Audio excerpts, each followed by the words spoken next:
Hello everyone, my name is Notepad and I write games for fun, so what are we doing today? Today we're going to be working on Somata, and we're going to just do, Somata of just raw, just hammering home on things.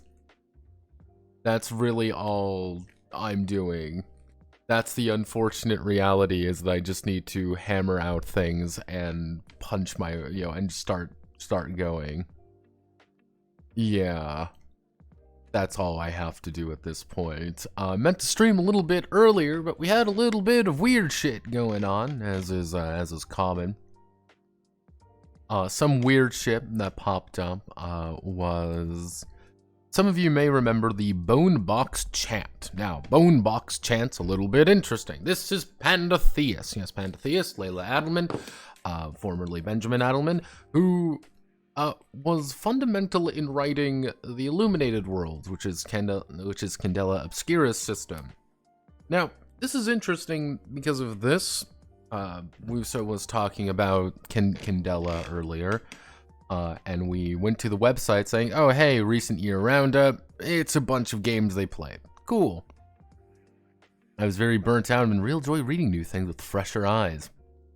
Yeah, weird thing is, there's something missing here, because if you remember through the Candela Obscura video, there was another post here.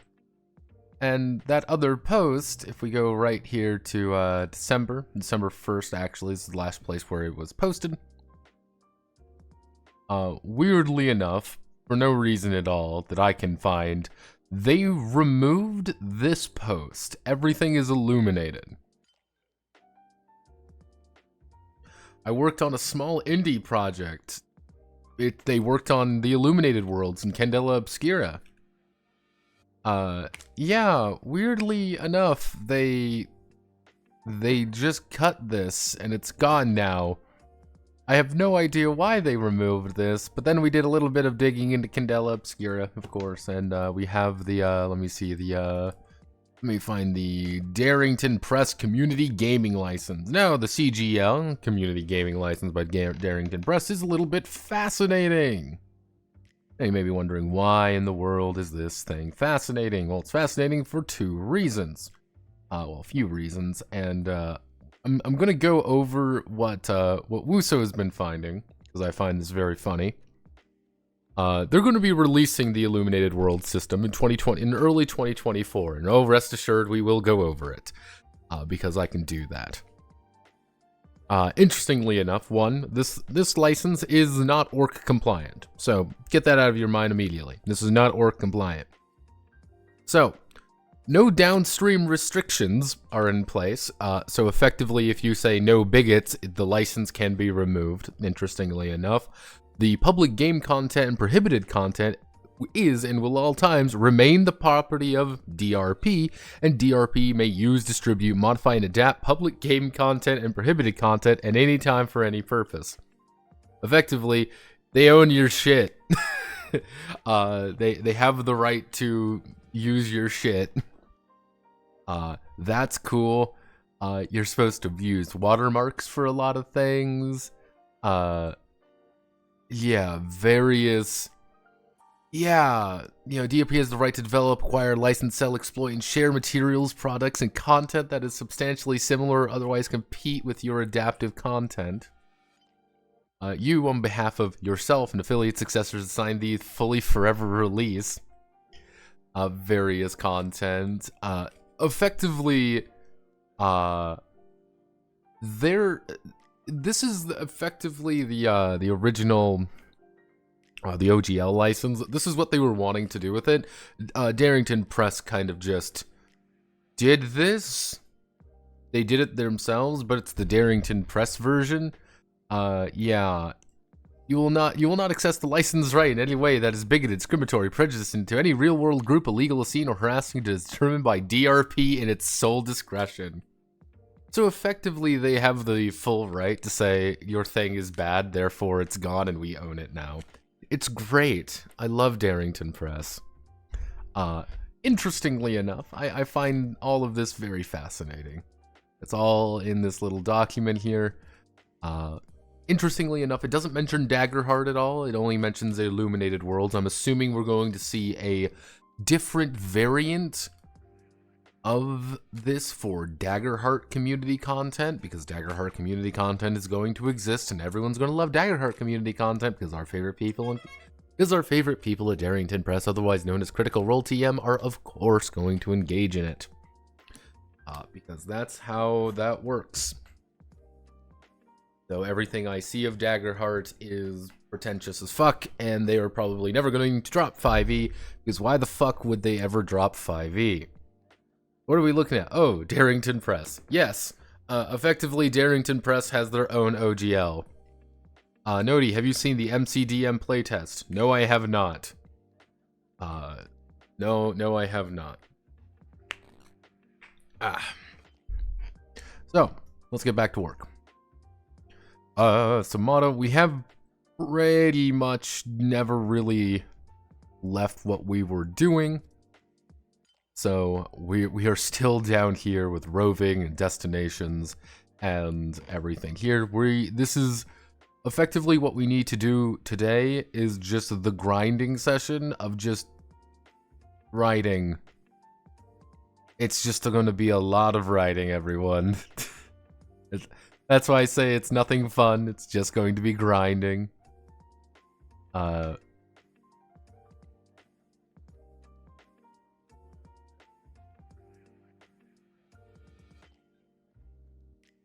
Very, the usual things. Who's sending me stuff. Yeah, effectively, the license can also apparently change at any time. Hello, Manly. Welcome, Bronze Age Manly. You may live longer today. Yeah, there's some fun things with that license. But it doesn't matter, because nothing matters, and I should not... The thing is, I've learned that if I just don't care about anything, nothing matters, and I no longer have to feel I no longer have to feel this gnawing sensation about in my gut. See, so you just stop caring. So, let's get to it. Rarely is.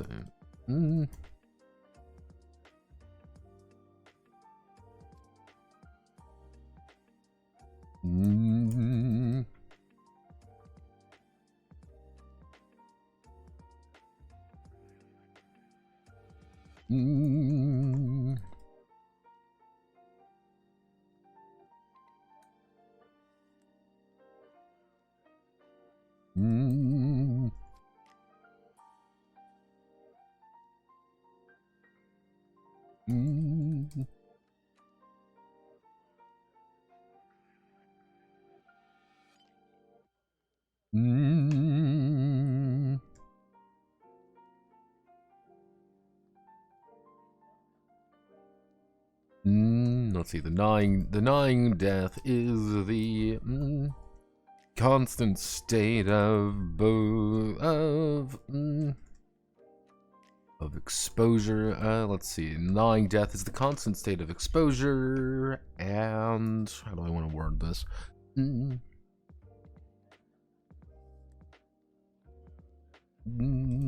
Venturing beyond the roads. Let's see, traveler entering safe place to wander.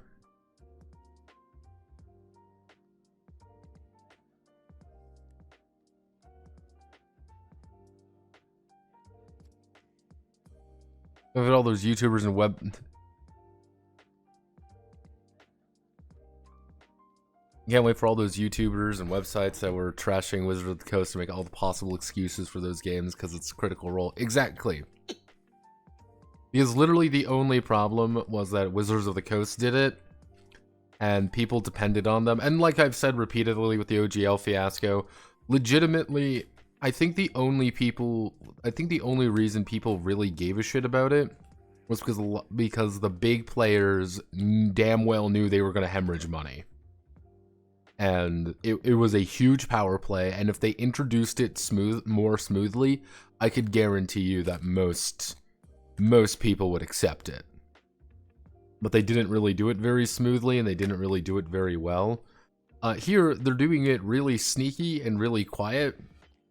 But hey, because Matthew Mercer has a good... It's great. Yeah, because Matthew Mercer has that charming smile of his. He can get away with anything. We love Matthew Mercer in this house. Let's... During their adventures, the...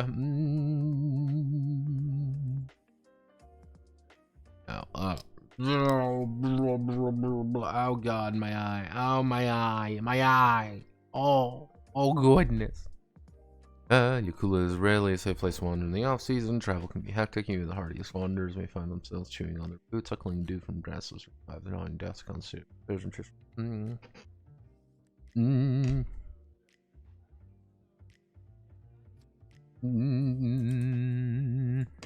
The two may actually our exposure. Let's see, our exposure, attrition, I should say attrition and exposure. Attrition and exposure. Every day the disciples are trudging through Yakula. Actually, no. Every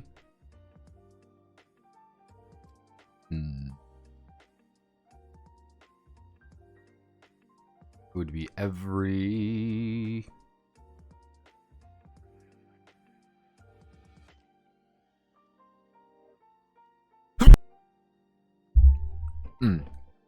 every day on the every day while roving, the disciples will need to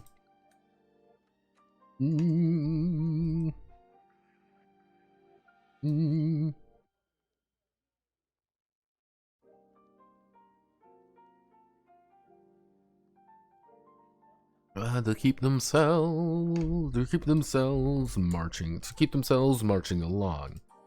Every day they neglect to do this. They Manly's dead already.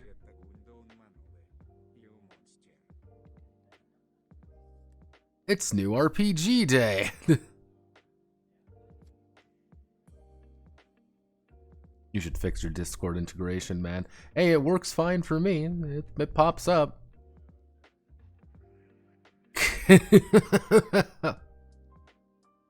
Let's see. Yeah, Bronze Age Manly has not survived too long, and water will keep themselves marching along. Every day they neglect to do this, they will...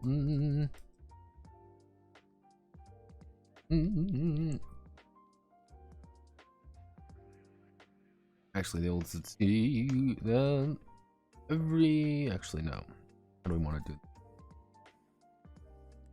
For every day they neglect to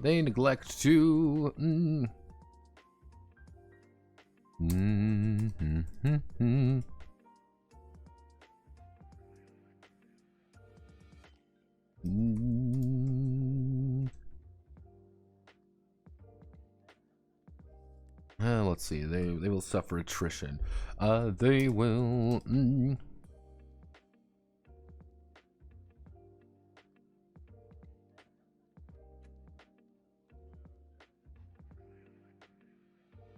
they will suffer attrition.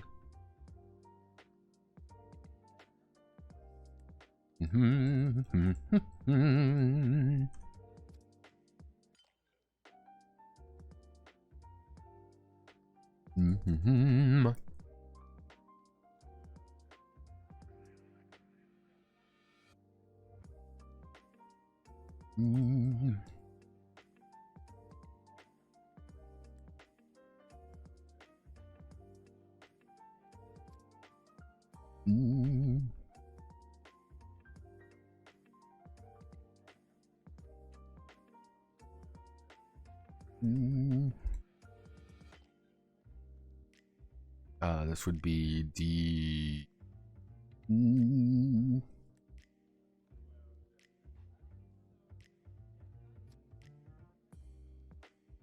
Mm.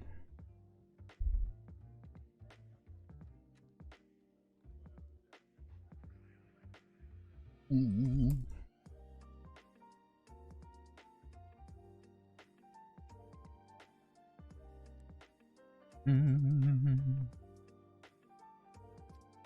Do do do do do do do do do do do do do.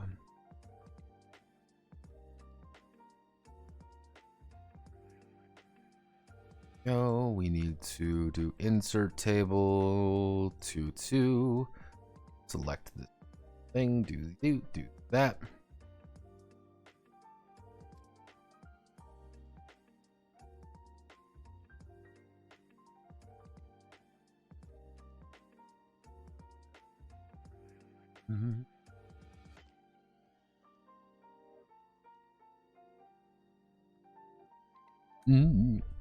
Each day, they will suffer attrition. Attrition has the, let's see, attrition has the disciple roll a d12 and reduce their anima by that amount. Should their anima reach 0, I should say roll a die. Roll a die and reduce their anima by that amount. Should their anima reach 0, they will they'll be rendered helpless, collapsing upon the ground.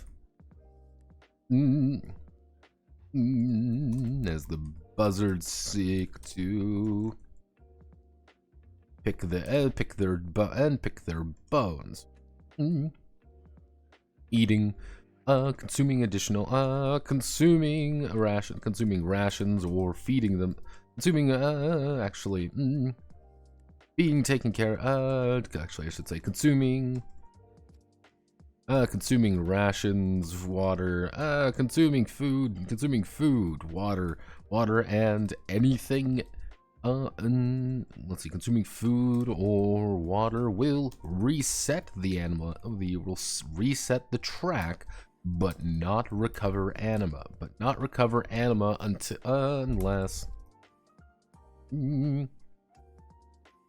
Unless the disciples choose to rest for a day, in which they will recover anima equal to 1d12. They'll recover 1d12 anima.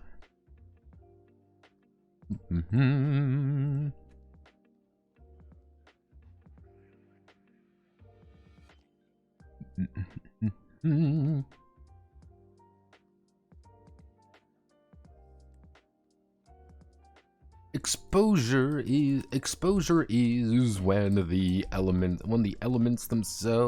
the elements are fighting against. Exposure is when the elements are fighting against the disciples during their journey. They will take, depending on the season. They will roll.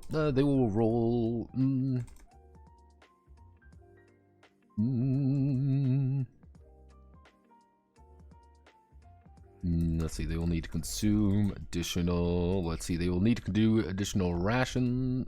Consume additional supplies.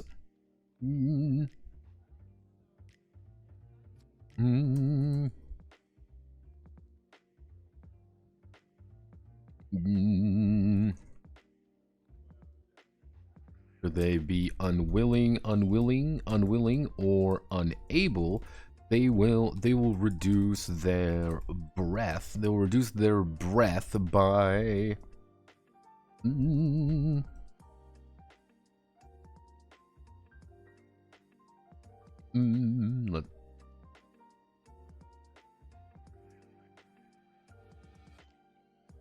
Let's see, they will reduce their...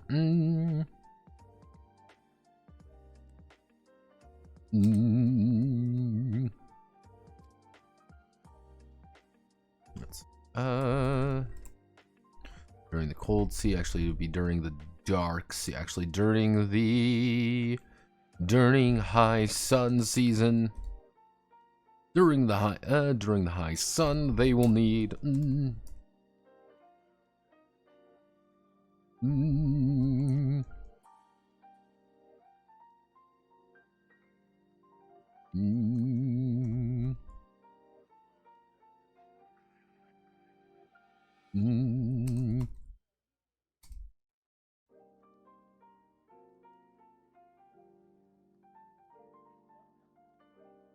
let's say they will need to consume additional water. They will need to consume additional water, taking 2 rations.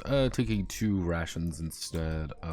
Use rations instead of 1 during the high dark season. During the high dark season.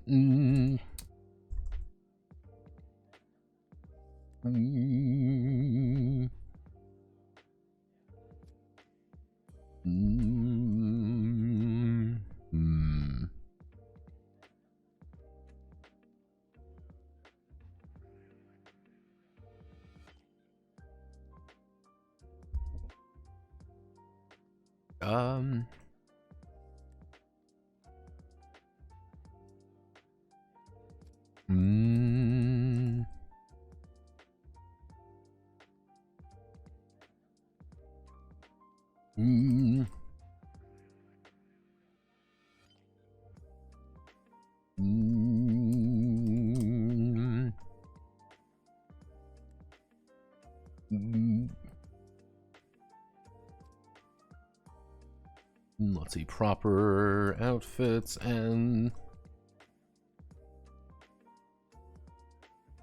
actually no. Generally speaking, they do the same thing. It's just like, hey, you know, let's see.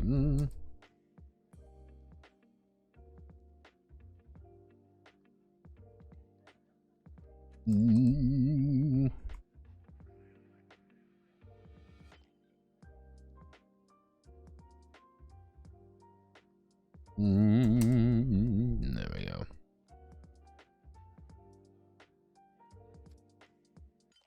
Actually, both will require additional ration.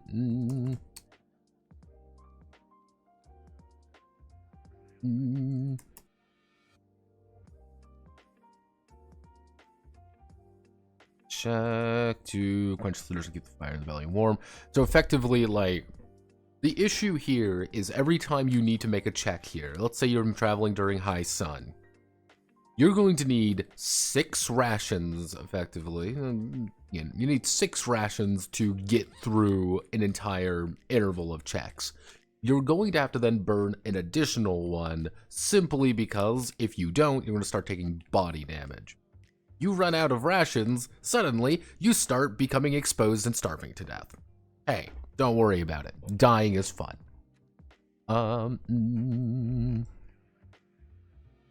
Actually, I should say, the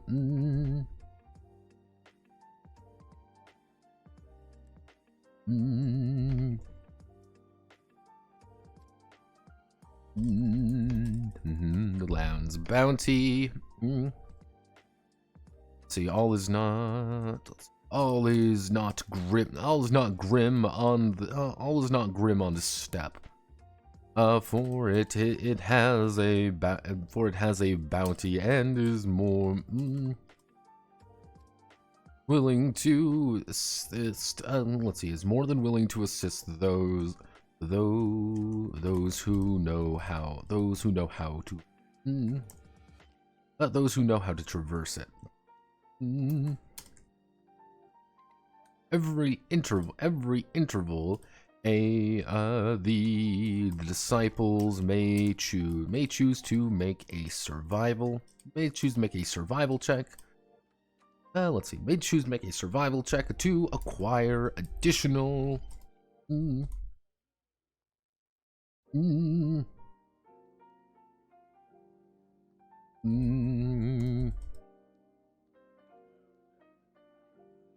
Whether it's by hunt,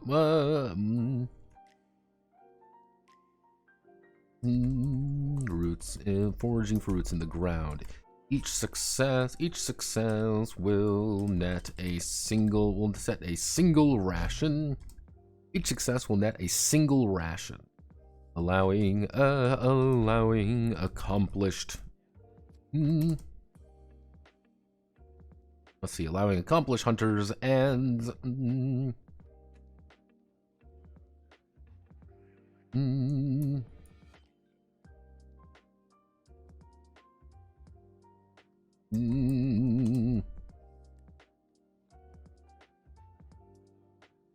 let's see, a competent person, because competent people are goods. This.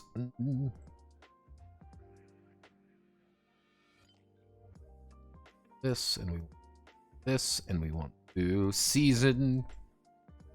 We want to do, this is going to be hindrance. Actually, no, this would be, yeah, hindrance, and then description, low sun. There's going to be no hindrances. No hindrances.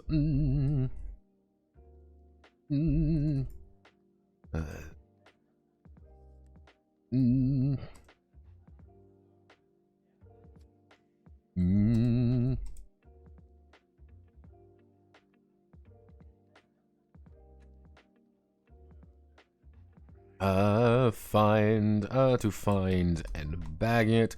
High sun, -2 hindrance. Actually, it's only going to be a -1 hindrance.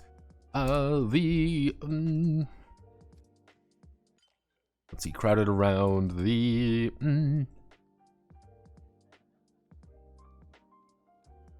Life seems content in the heat. But the savvy hunter knows where to dig. Low dark, -1. Let's see. Hindrance. Yeah, -1. The chill sends the larger beings, sends the larger beasts into hibernation, and the plants begin to wither away. Food is found, but lower quality. High dark, -4. Let's see, actually no, -4. Chill and snow. The snow masks prey animals in the darkness. In its actually +1.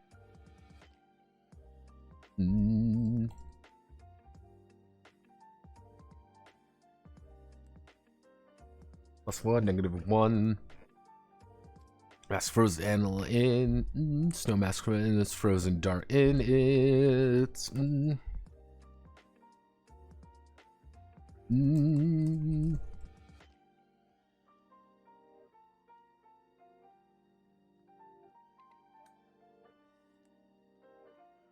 Yeah, there you go.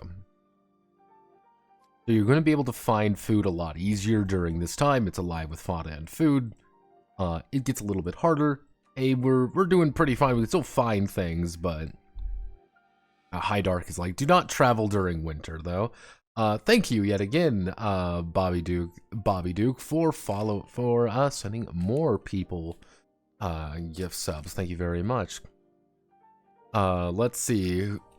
Inflation, the anti-sphere tiger bullets, man. Good day, Brindlewood Bay, Murder She Wrote meets Cthulhu, new Osprey RPG from Amazon, Twilight 2000.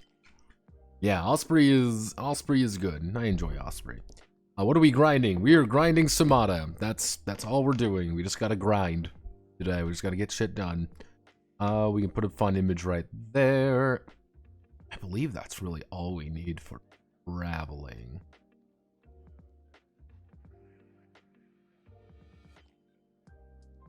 This lets us go down to, I guess we start on the combat system.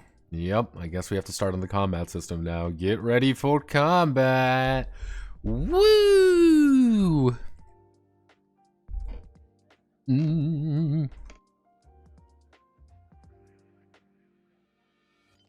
Tails as...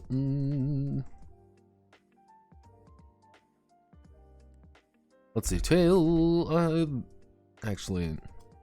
The Tales of the Steppe. Actually, no. Tales of the Steppe. Let's see. The Tales of the Steppe are told through mystics. And storytellers. Often, each one recounting glorious heroes and dastardly and horrid and monstrous chaos beasts. But one thing is common among all of them. Bloodshed. War has been a part of the steppe. Let's see, war has been a part of Yakula, since the dawn rose. The few resources are highly contested. Among and the cities bicker over their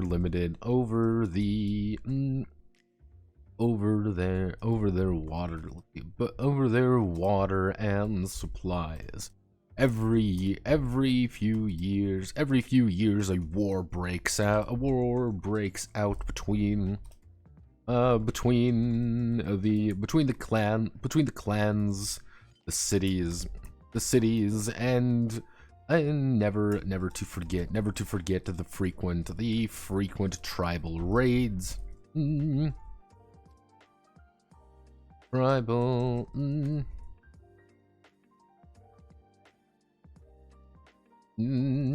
devastate the countryside.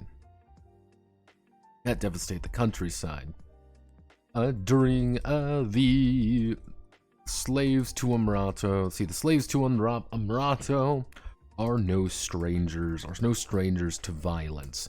The stories the stories of Amrato are punctuated by great battles or their grisly aftermath. Or let's see. Stories of Amrato are punctuated by great battles and or their grisly aftermath. Even the final story has Amrato ambushed and slain moments before ascension. He is not regarded as the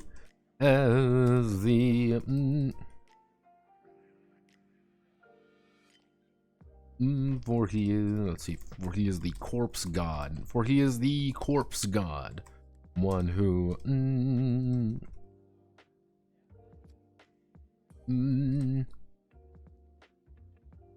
ambush and slain moment. Ascension.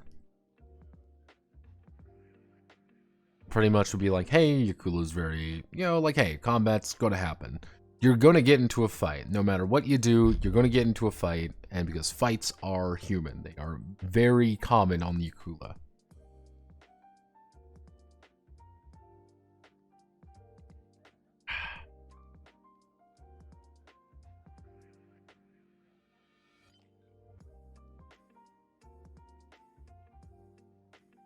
Oof.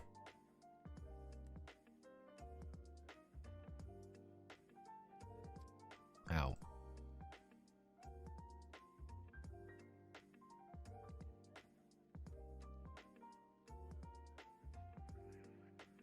Ow. Ow. Ow. That's not how my body is supposed to sound. No. No, let's see. No strangers. Violent stories on Amrato are punctured by great.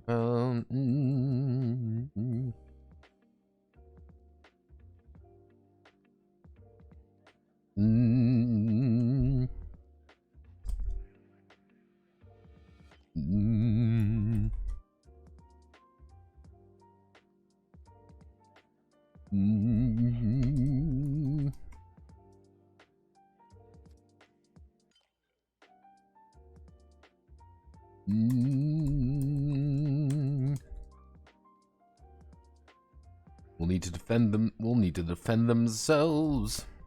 We'll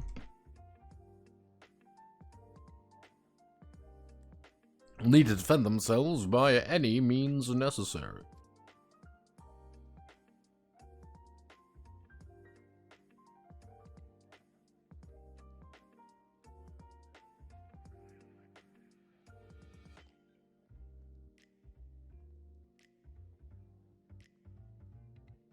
Okay,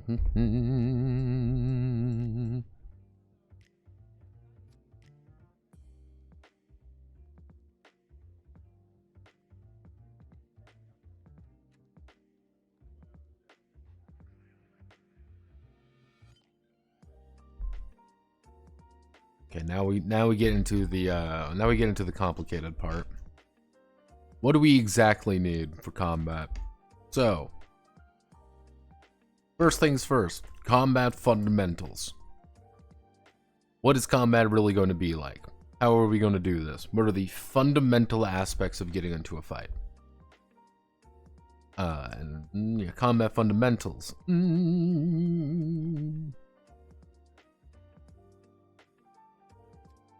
Flow of combat. So this is, combat fundamentals are going to be the basics. The flow of combat is going to be how turns are conducted effectively.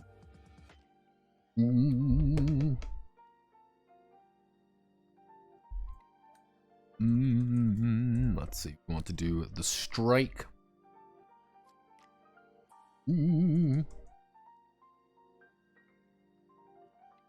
blood.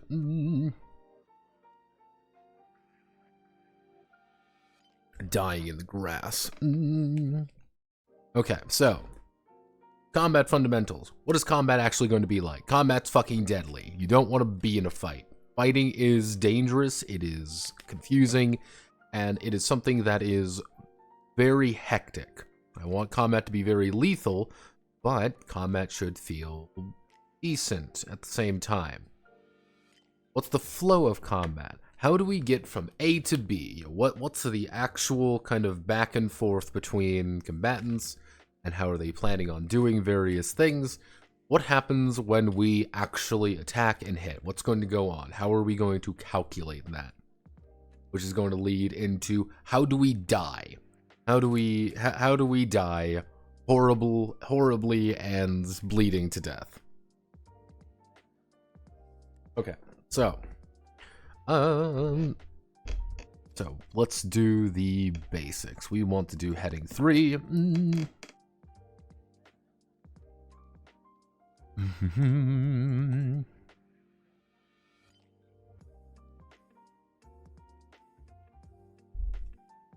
Combat is not a game. While sparring sessions are common let's see, combat is not a game. When any weapon can be a genuine any weapon can be a genuine threat if it lands in the wrong place at the wrong time. Lands in the wrong place at the wrong angle. Many great warriors. Many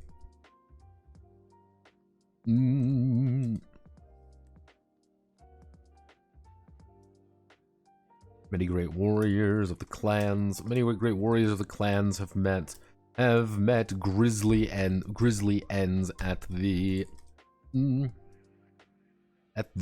wrong end of a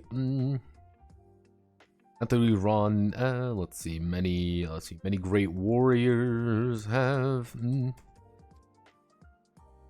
Mm. Mm.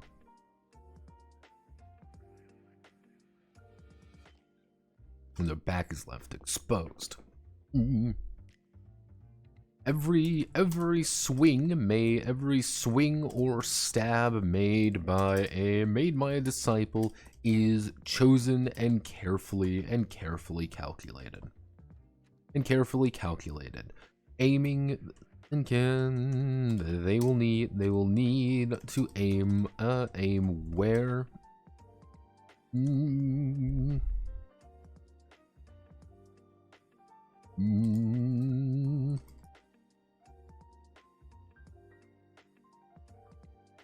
Mm.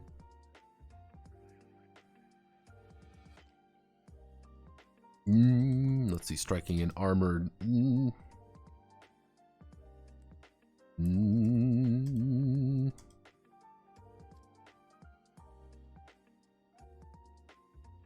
They will need to aim where they feel confident in what's exposed. A single dodge or parry can turn the tide of a battle.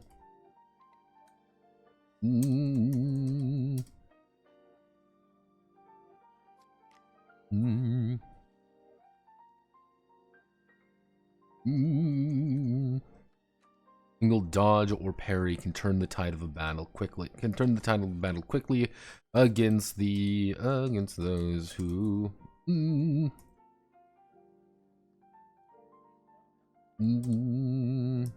Strike where they cannot damage.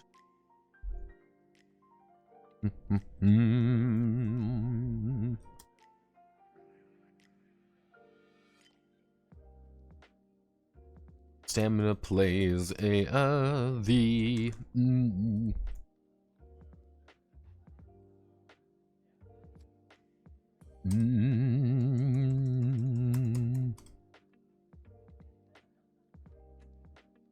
Hectic nature of engagements force the disciples to make a moment to moment choices instead of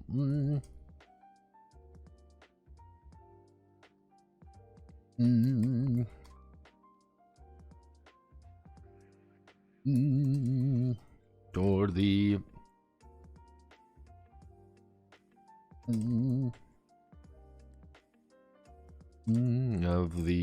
of the heroic strike.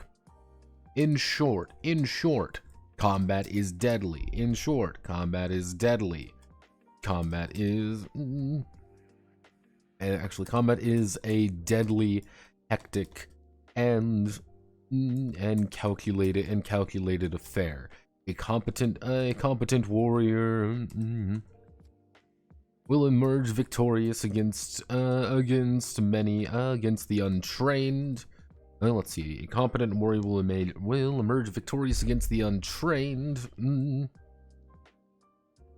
but can still be killed if they.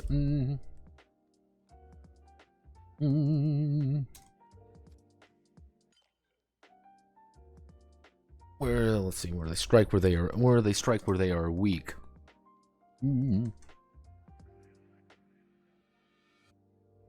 Let's see.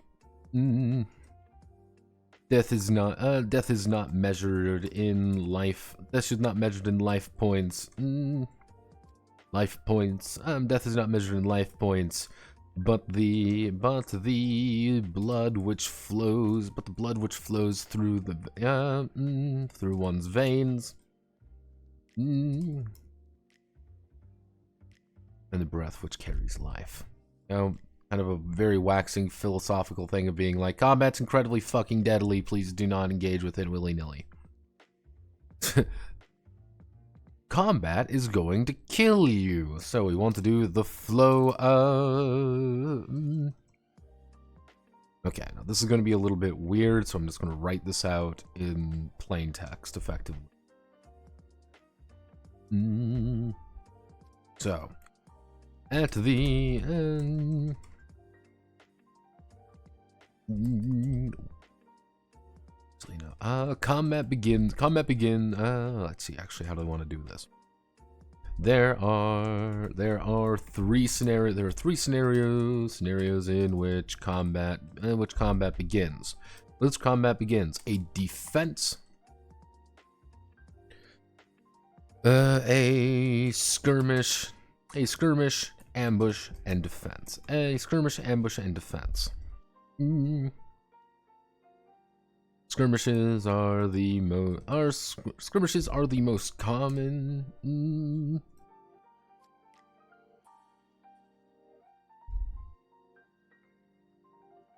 How do I want it?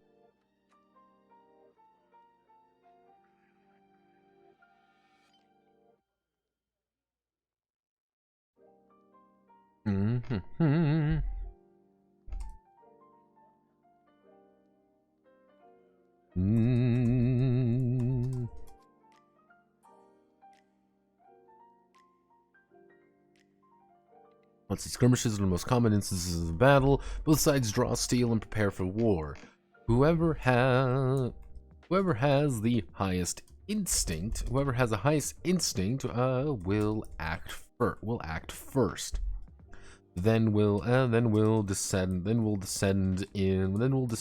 order.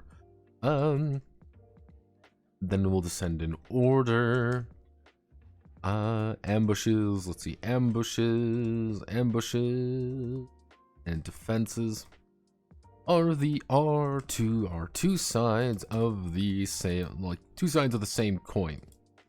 An ambush has the attackers immediately. As the attackers leap from cover or take the other side unawares. The defenders in this situation, defenders during an ambush, have their instinct for the first round. Defenders during an ambush have their instinct for the first round of combat, leaving them vulnerable to the onslaught. During a defense, the attackers will have their instinct reduced by half as well. Let's see, half their instinct reduced by half as well.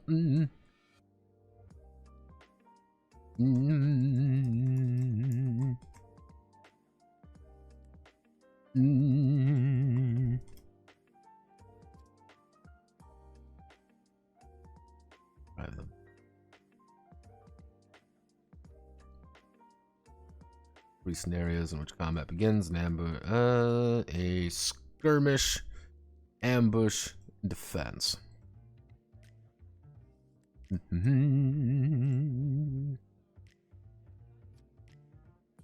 We do this. The flow of combat. That's just the most basic premise of things. Every action, when a disciple's instinct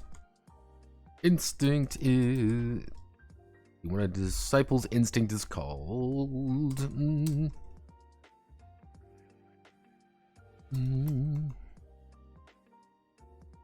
is referred to as their turn. The few moments.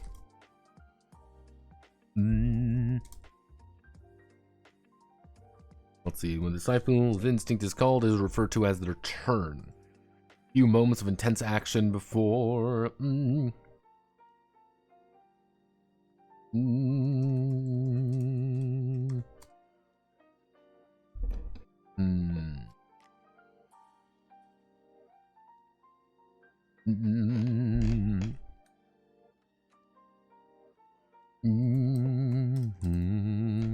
Everyone's turn is part of the round, which.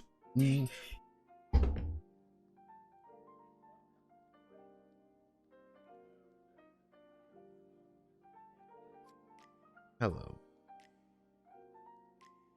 Hello, Mom.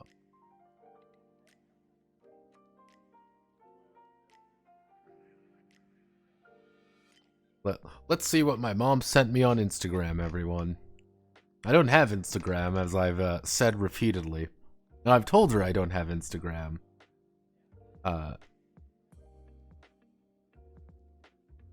Oh, she's sending me Taco Bell things.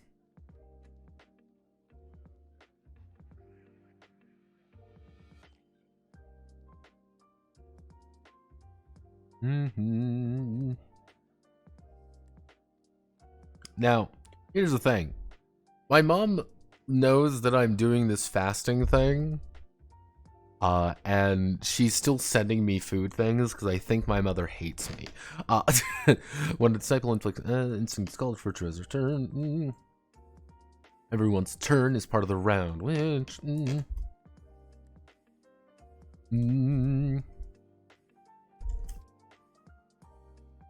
Everyone's turn is part of the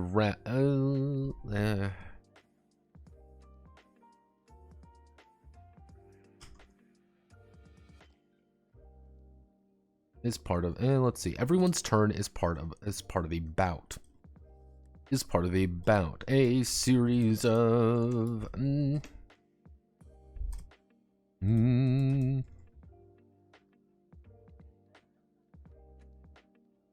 multiple bouts may take place in a single round. Which let's see. Effectively, how I wanted to do is you take a turn, you reduce stamina, which then you do a bout, which is going to be kind of like the internal stamina, if that makes sense. Kind of like it's almost like the Basserbon risk system. That's how I'm kind of thinking about it. It's like, hey, if you do this, like, you know, bout until 0 stamina, and then the round, which is no more bouts. So let's see. Multiple bouts may take place in a single round.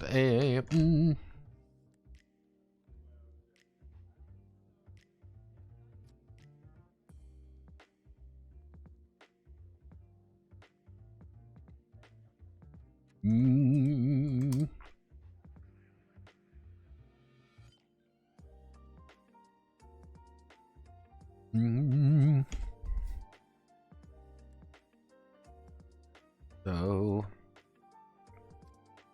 I'm sure it is part of a bout, a series of actions that are taking in these few seconds. Multiple bouts may take place in a single round. Lull in the actions, both sides catch breath and begin their combat again. So it's kind of one of those moments where you kind of pull out for a second. You're kind of looking around, you're catching your breath. You kind of got your breath up a little bit, and then you go back in. Actually, I should say.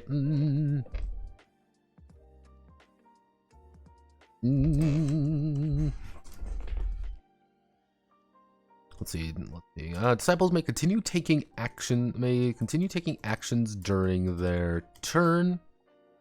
Let's see. May continue taking actions during their turn anytime it is called. But it will cost stamina.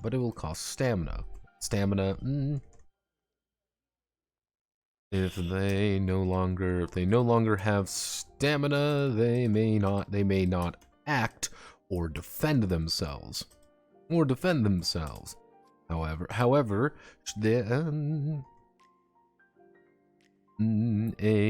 disciples may leave combat. Hello, phone. What do you need? Hello, Mom. What you need, Mom?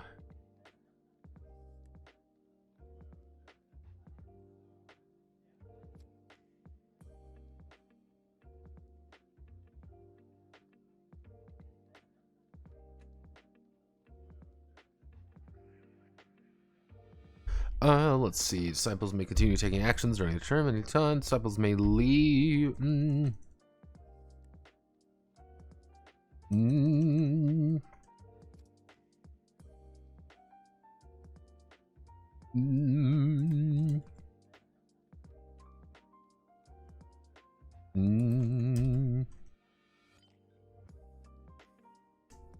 May only defend themselves from attacks.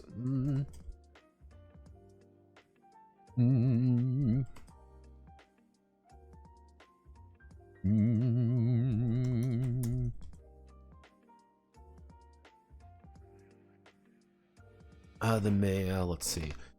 Disciples may leave the bout early to regain all their stamina, but may only defend themselves from attacks.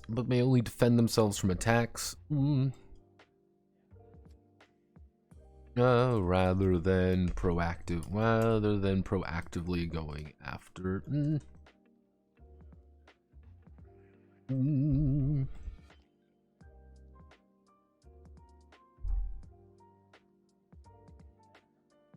Okay, so this is the basic flow of combat. I feel like I'm missing something.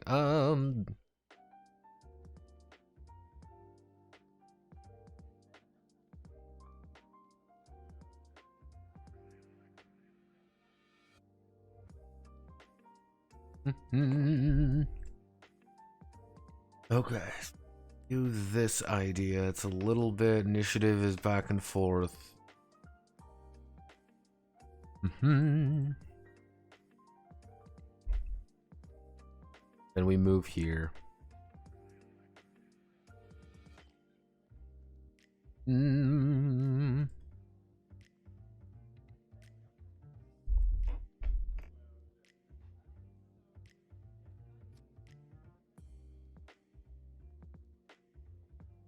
The disciples instinct has been called, and they are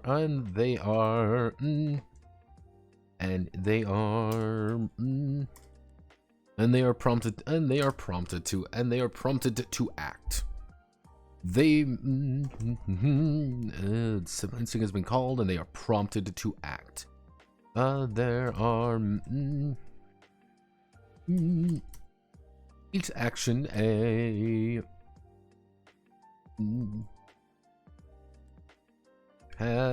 has two stamina cost. One for being active, and actually no. Each action the disciple may perform has. Let's see. Each action a disciple may perform has a.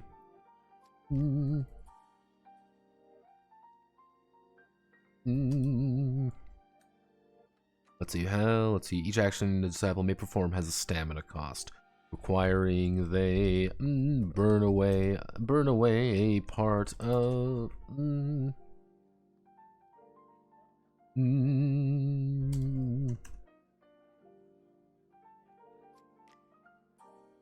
Let's see, grow more tired as the battle wears on. Let's see, has stamina cost, requiring they grow more tired as the battle wears on. When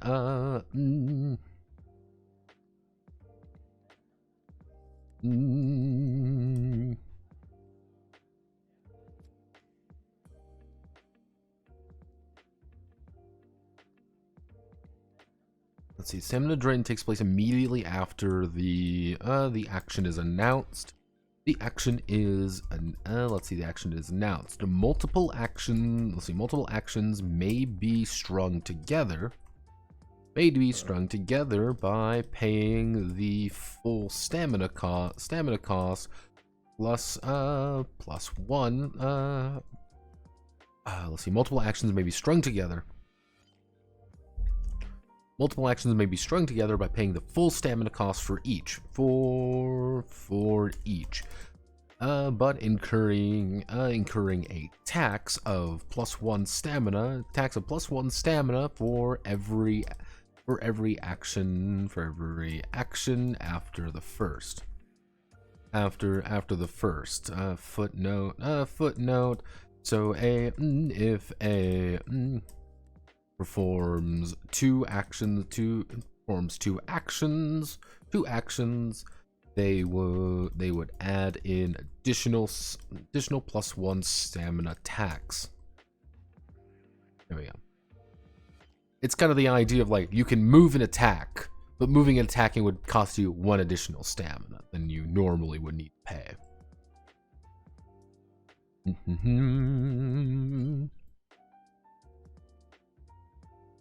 So it's kind of the idea of like, yeah, you can do multiple actions. It's just going to cost you, and you're going to get a lot tired a lot faster, meaning you're going to drop out of the round a lot faster. And if you drop out of the round a lot faster, suddenly you're going to be more defensive.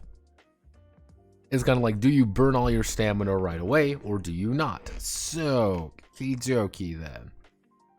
What are the exact costs we need to do?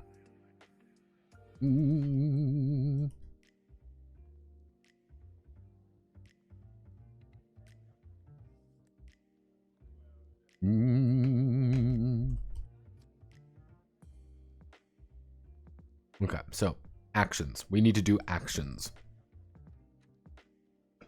First action I need to do, we need to add is attacking.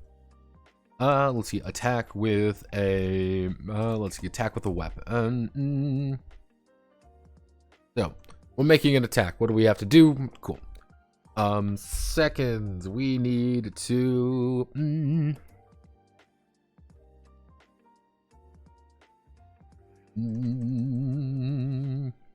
move. Attack, move. We want to make an other action.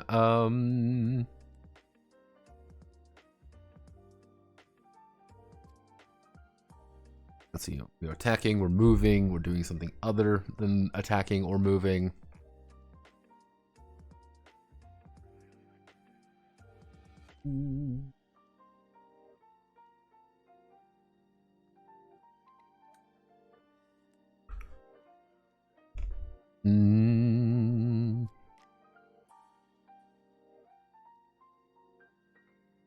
Guess that's really all we need to do.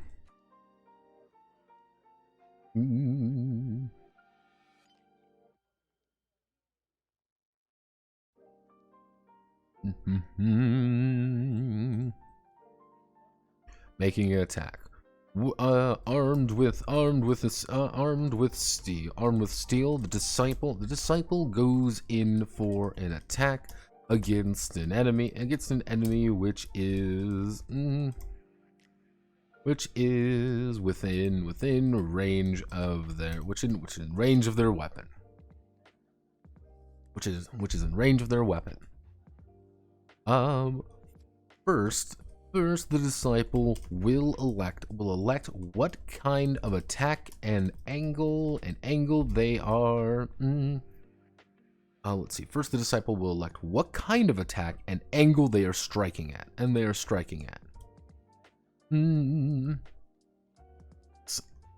let's see. They are striking at. First things first, we got to, let's say, first the disciple will elect what kind of attack and angle they are striking at. So we want to do,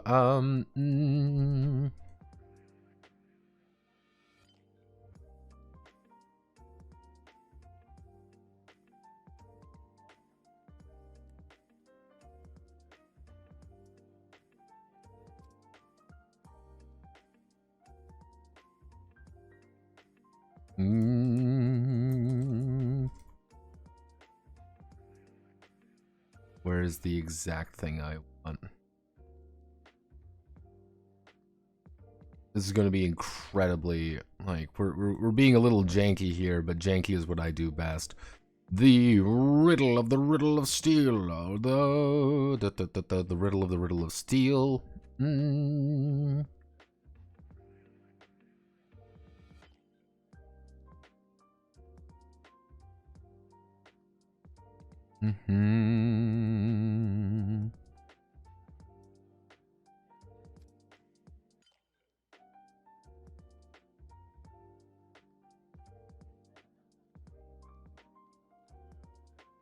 Not what I'm. Do I have what I'm looking for? Mm.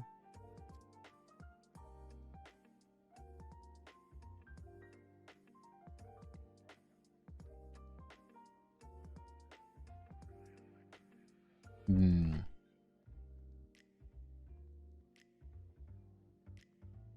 Need like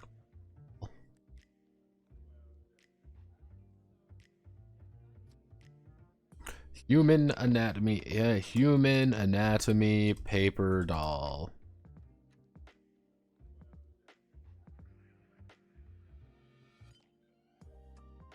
Hmm.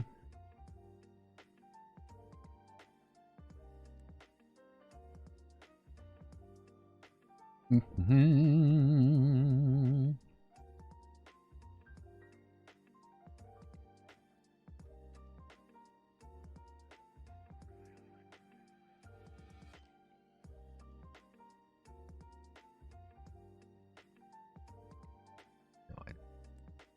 I fucking hate Pinterest. I've ever explicitly said that I hate Pinterest and everything involved in Pinterest. I find them incredible. I find it incredibly frustrating sometimes because everything's on fucking Pinterest these days. Mm.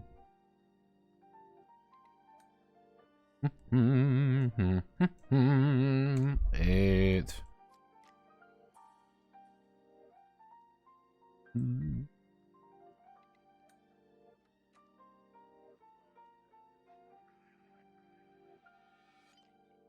One, two.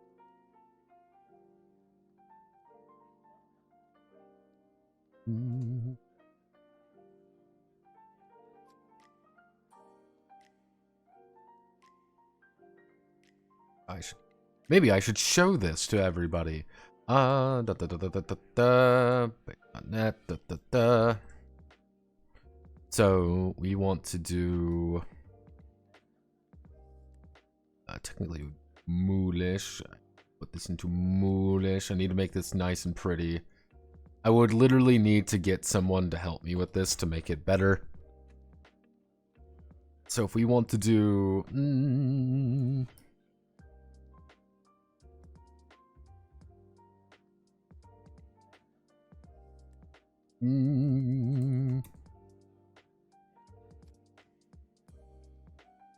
actually we want to do upper body.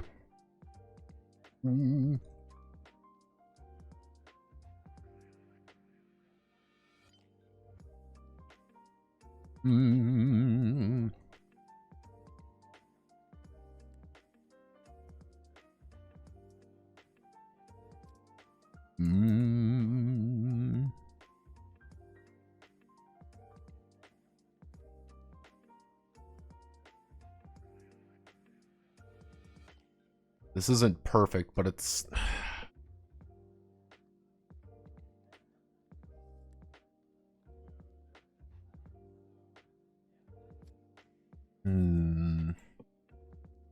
head, upper body, and then we get human.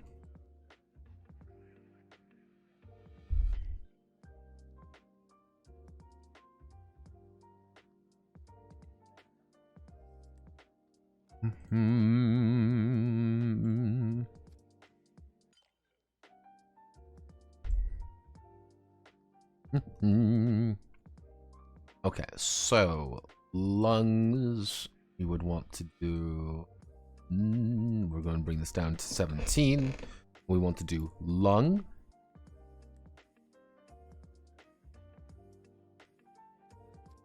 Yeah, this lungs.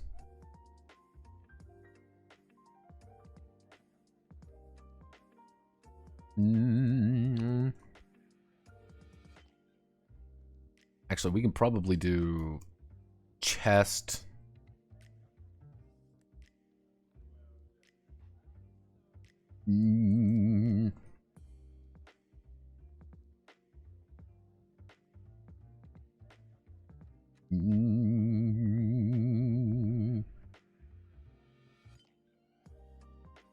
Actually, what would you call a forearm?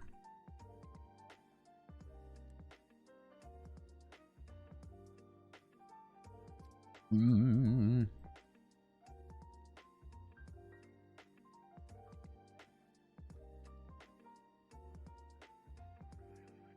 Mm. We do a shoulder.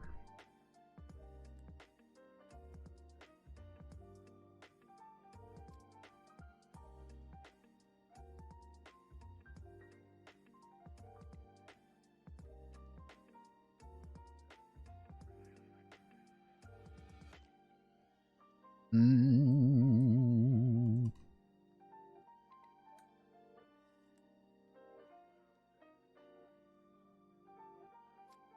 Mm. Skull face. Shoulder, shoulder, chest, chest, forearm. Mm.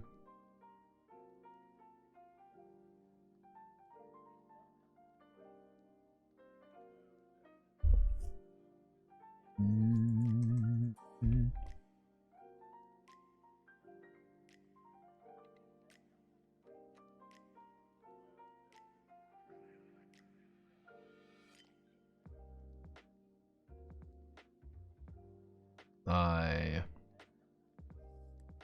Would you proper? What's the proper term for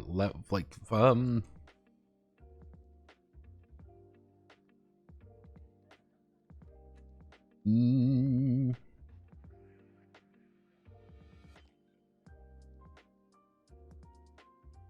I guess we would have to add in knee. Knee. This is literally just called the lower leg, so... Mm.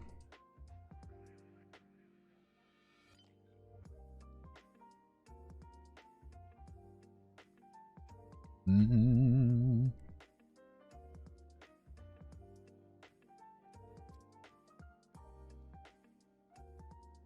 I mean, there's got to be, actually, no, calf.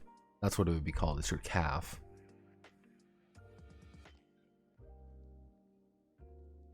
This is not going to be the final one, by the way. Technically, we should add your elbow.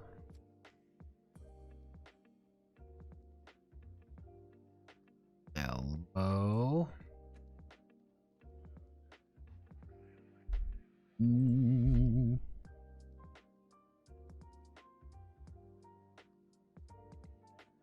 Mm.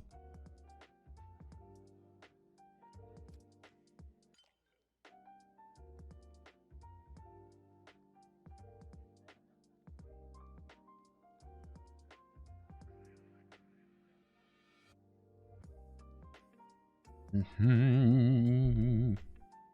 Okay. So what we need to do is we need to establish chest. I guess you would call this the... if we refer to this as your gut. This is where actually, I'm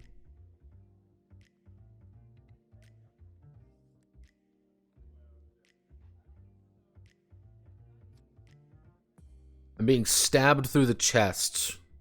I'm being stabbed below. What would you call that? Like, what would you call this place right here? If getting stabbed in the gut's gonna be like right here, getting stabbed here would be stomach. So I guess you would say your gut and then your stomach.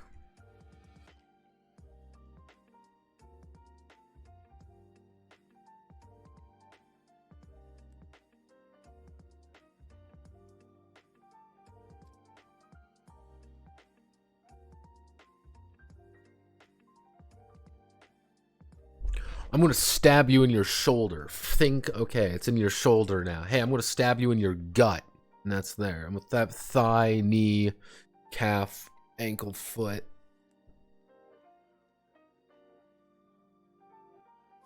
I guess we can break up the leg into like one thing. Mm.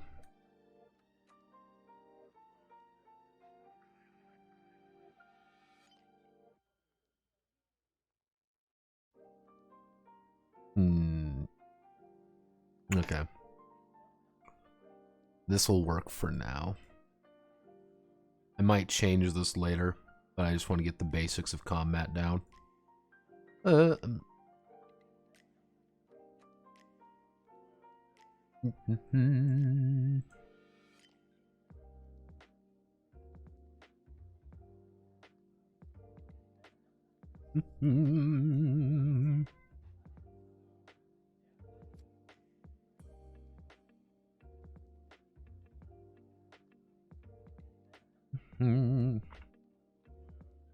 That's our swing angles, and this would be our...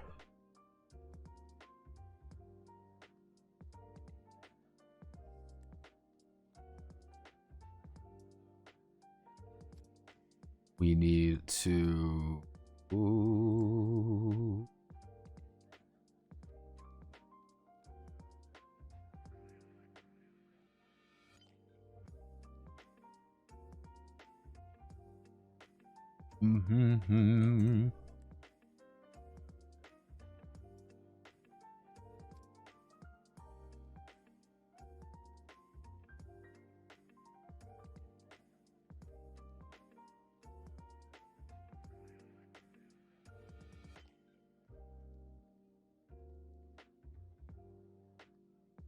And here's our stabbing angles.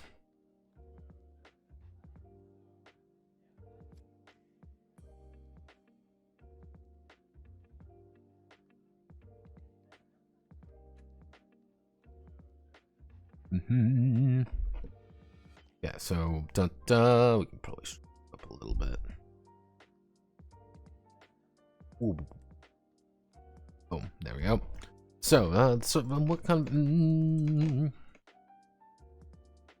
diagram?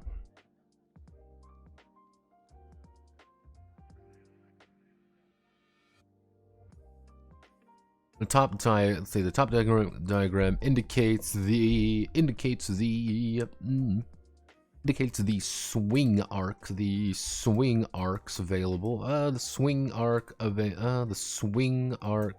available for all weapons and possible contact points. The bottom is the stabbing angle. In which the blow will be directed. Let's see. The bottom is the stabbing angle in which the blow. Let's see. The stabbing angle.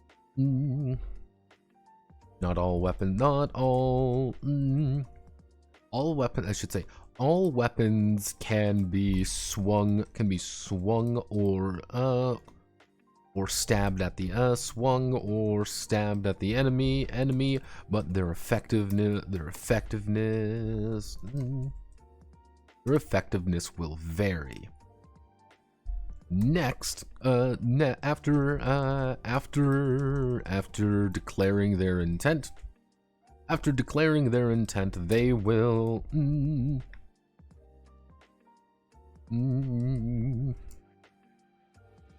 they reduce their stamina by the weapon they are using, electing to spend more.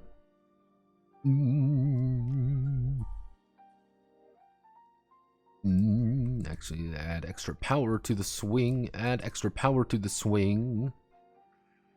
To increase the damage by +1 for every 2 stamina spent. Or will reduce their stamina by the weapon they are using. Finally, the defender will choose to parry with a weapon. Block with a shield, with a weapon or with a shield or armor. With a shield. Choose to parry. Parry with a weapon, block with a shield, or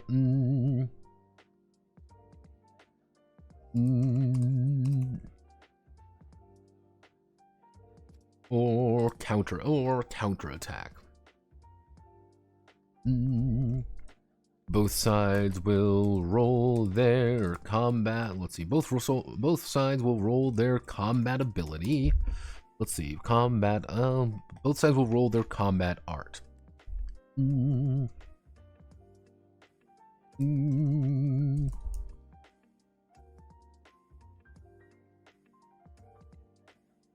Let's see. From here, the defender may buy successes with their stamina at a cost of 2 stamina for each success. Both sides will roll their combat outs. From here, the defender may buy successes. They buy successes with their stamina at a cost of 2 stamina for each success.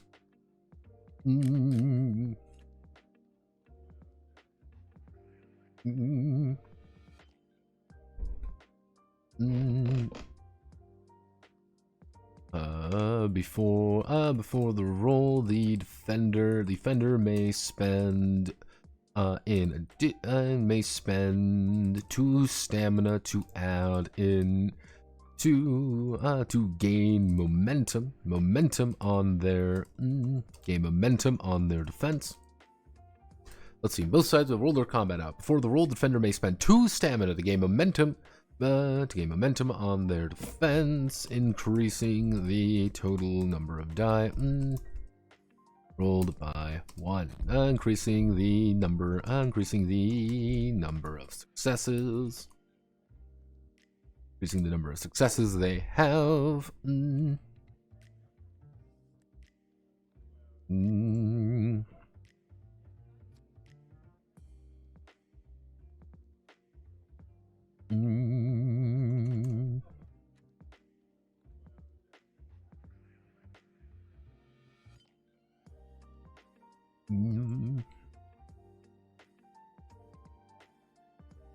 Add it.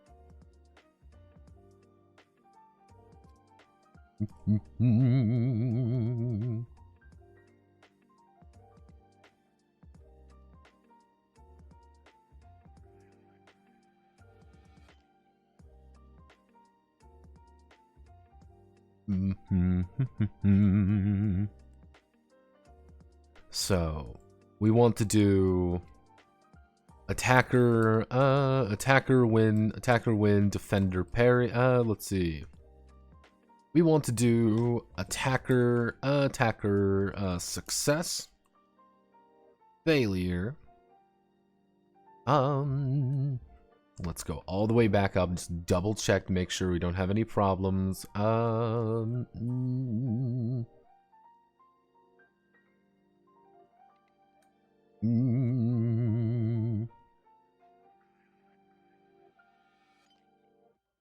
Nope. Down. Okay, so attacker success failure, and we are blocking, we are parrying, we are countering. Blocking, success blocking. If the attacker is success and the defender is blocking,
Weapon damage plus total successes.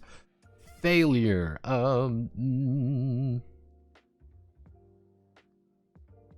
Weapon damage to shield.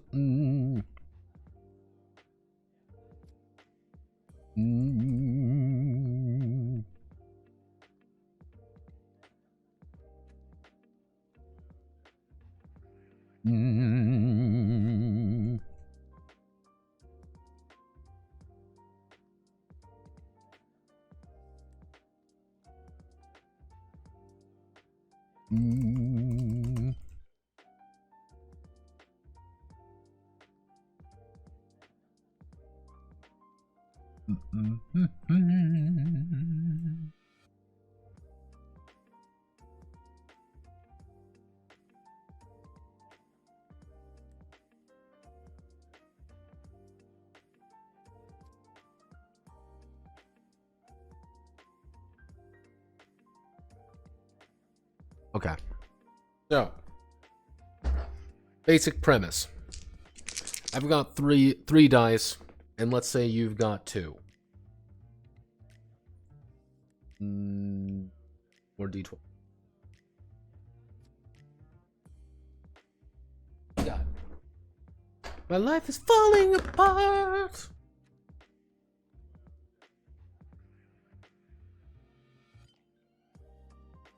So, I'm attacking with 3d12, you are defending with 3d12. We're making a swing at one another. So, my swing. I've got no bonuses. I'm just going to attack you. I've scored 1, 2, 3, 4. I've scored 4 successes on you, and you are going to defend yourself. You're like, haha, hee hee, hoo hoo. You have done 1. Let's say you're going to be blocking. So you do 1, 2, 3, 4. You've done 4 successes. I've got 1, 2, 3. So yeah, with block, I'm just going to do whatever the weapon damage is to my shield. I put my shield up, I've blocked successfully, haha, hee hee, hoo hoo, I've done nothing. If I'm parrying, I've done nothing. If I've elected to counterattack you, I've actually done whatever the total number of my successes is, and my weapon damage to you. So it's like, haha, I've done a lot of things here. So, let's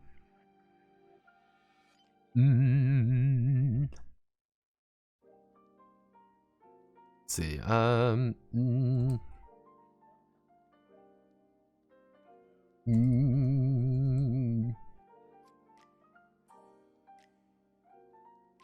Let's see. Both sides roll the combat. Before the roll, defender makes extended, add momentum to their defense.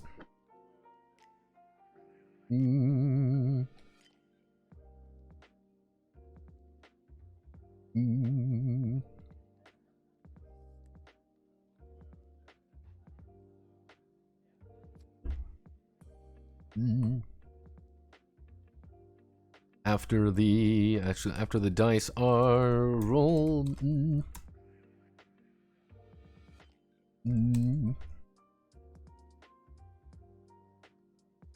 may choose to feint, paying the full cost again, but nullifying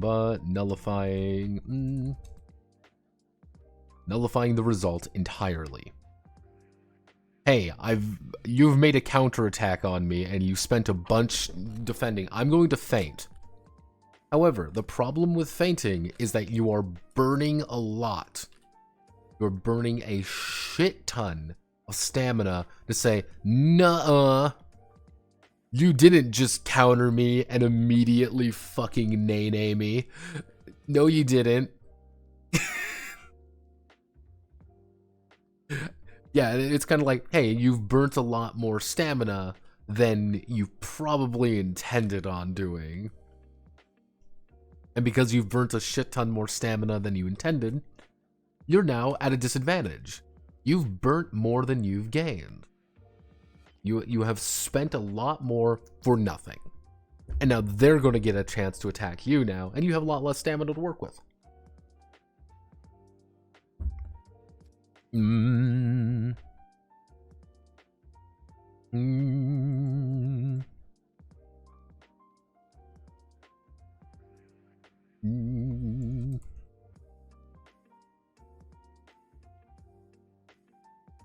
Mm.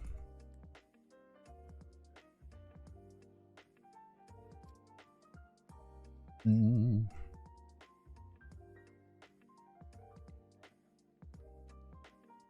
Mm.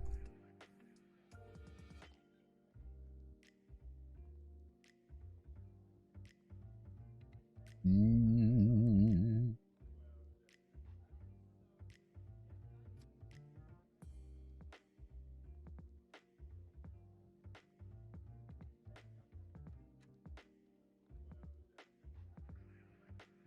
Mm.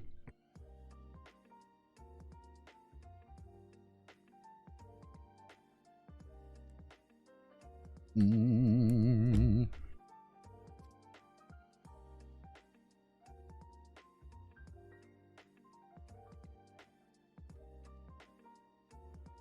There we go. If you do actually tie while countering, you both kill each other. There you go. This is the very unlikely scenario of killing one another with your blows, which I always feel to be very important. That's something like this. Mm.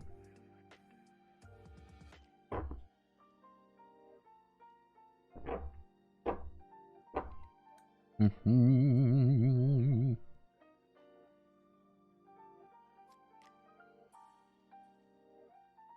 Mm.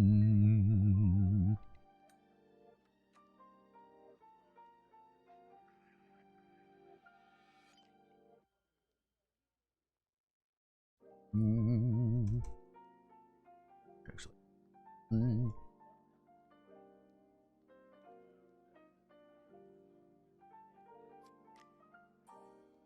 Mm.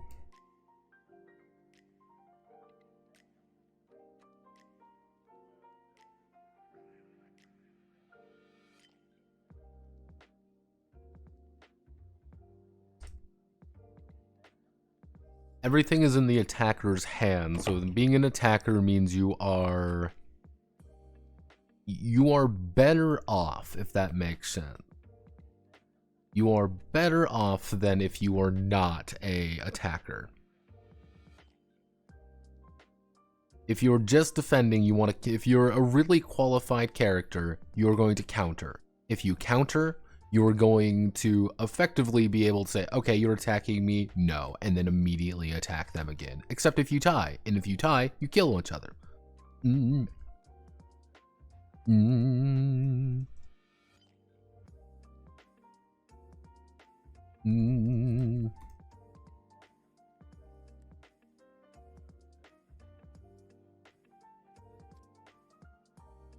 Mm.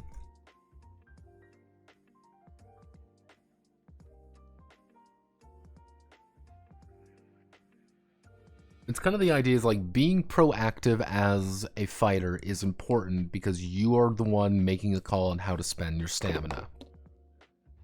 I want weapons to feel a little heavier at some, so it's going to burn a little bit more stamina, and that's like, okay, hey, I'm doing this, but I'm doing 3 extra damage. If I do 3 extra damage, that's going to bite into your flesh a little bit more. Actually, we can actually,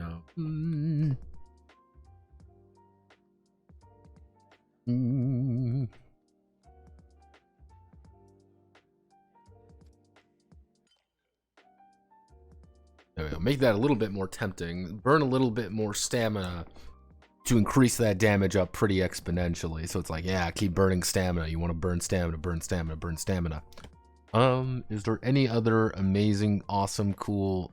I've had this thing up the entire... Okay, no, I'm like, I've had up this fucking diagram the entire time.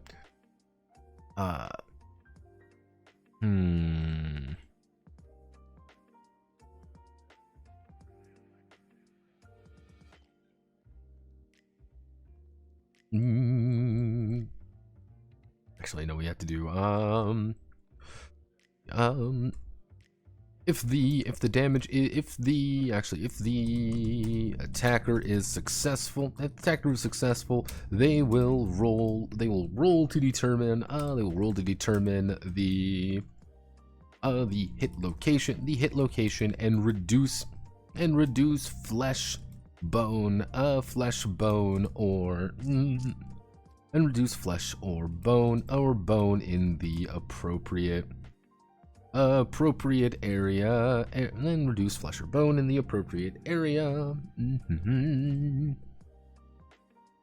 So we want to do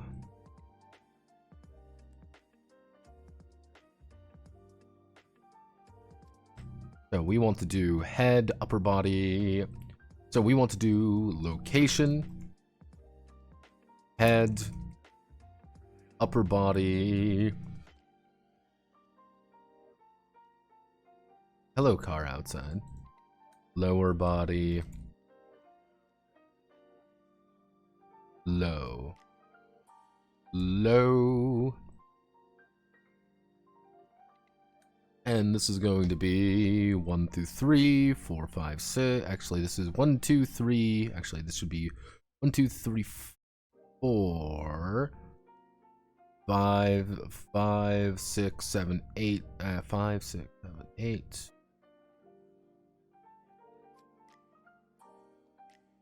9, 10, 11, 12. Yeah.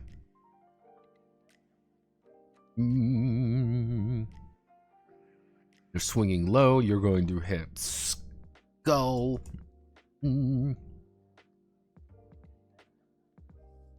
Skull, face. Actually, it would be skull, I think skull, face, neck.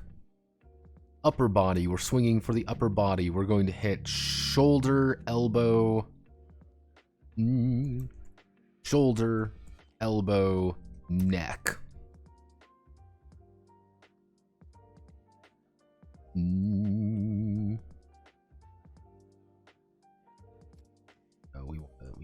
expand this section out a little. We need to do. We do 6 results.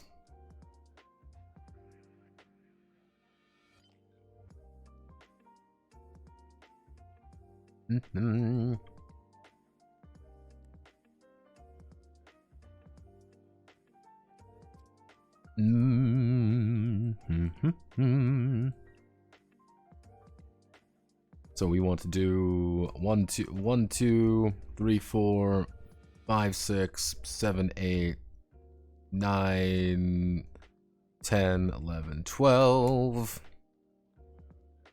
Head. What's it going to be? Head. Obviously, it's going to be skull.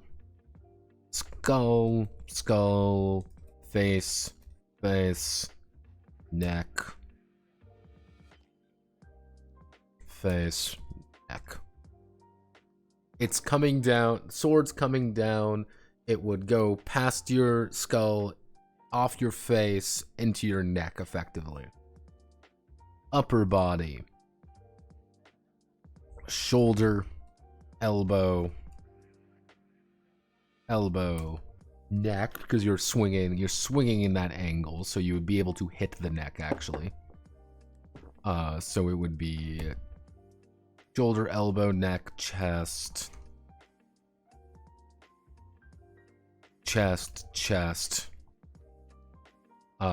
elbow. Yes, elbow. Actually, I guess we would add stomach. No, it would be elbow.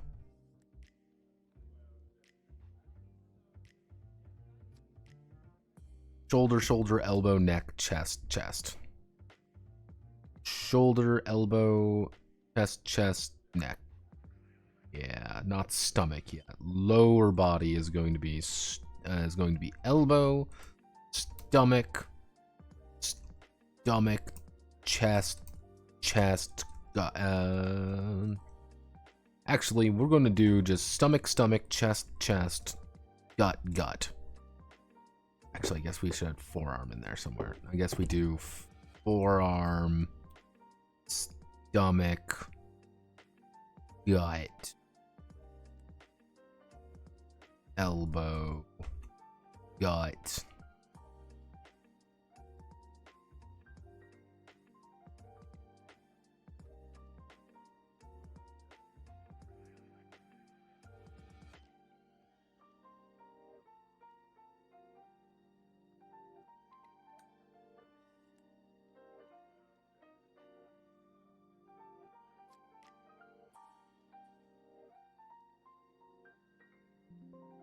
Riddle of Steel, save me!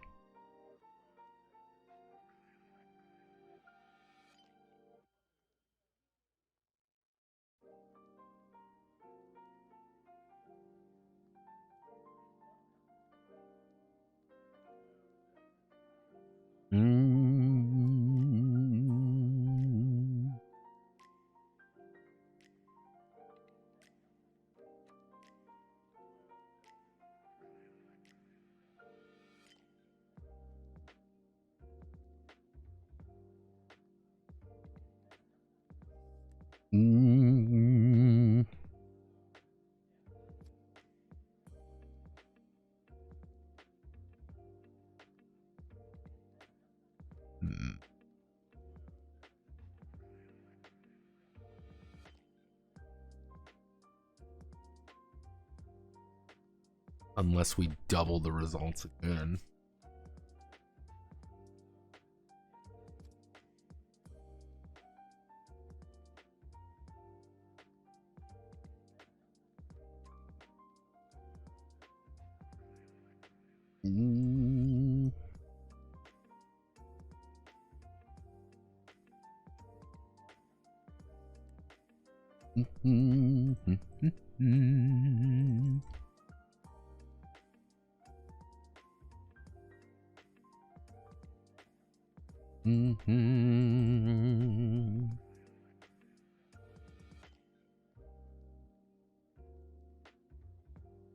Okay, so let's assume this.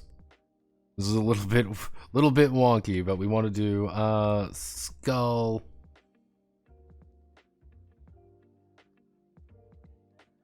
Skull, skull, skull. Face, face, face. Skull, skull, skull, skull, skull. Face, face, face, face, face. Face, face, face, neck, neck.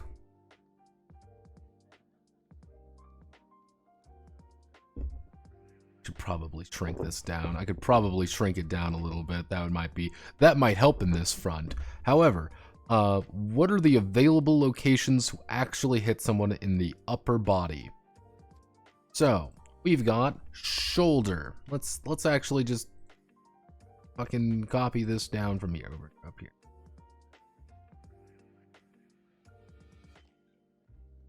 Let's just copy this here. So shoulder, chest, neck, elbow, stomach, neck. So upper body. Shoulder. Shoulder. Shoulder. Shoulder. Shoulder. Chest. Chest. Chest. Chest. Stomach. Stomach. Stomach. Elbow. Elb. Lower body. What do we need to do? What do we need to cut off in the lower body? Forearm. Hand, stomach, gut, thigh, thigh, knee.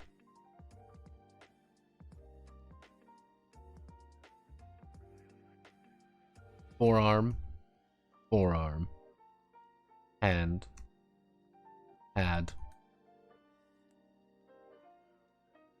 stomach, stomach, stomach, gut, gut, gut, thigh, thig, knee, low,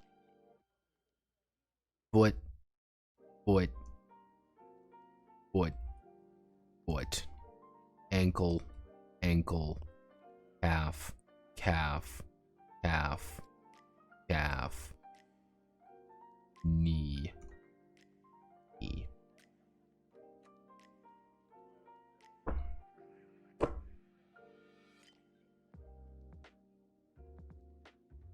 I've hit you. I've hit you in the head. I've hit you in the neck. Cool. I'm going to reduce that by that. All right, cool.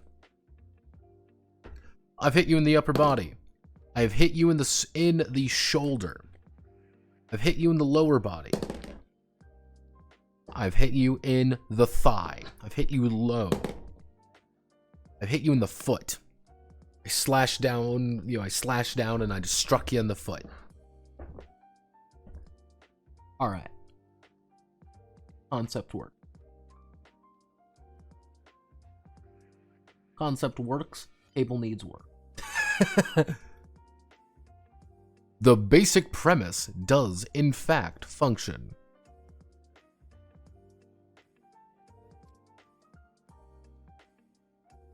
So,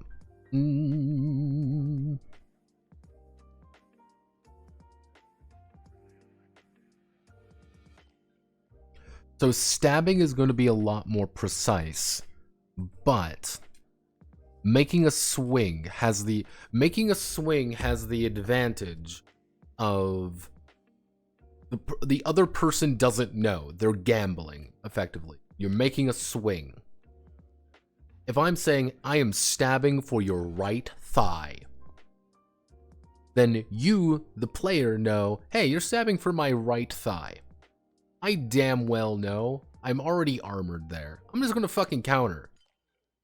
Why wouldn't I? There's no reason for me not to counter you. Actually, I should say,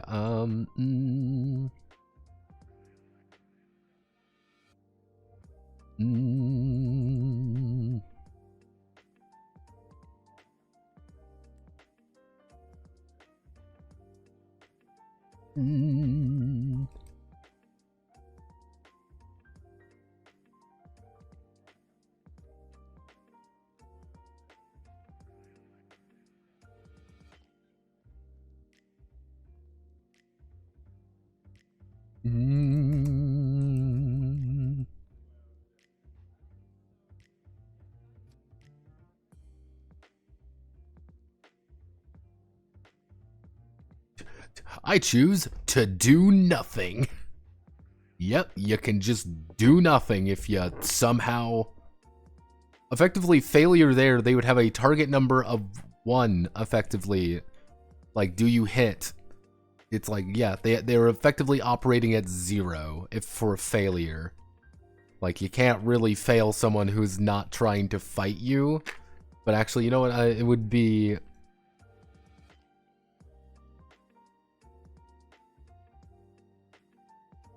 There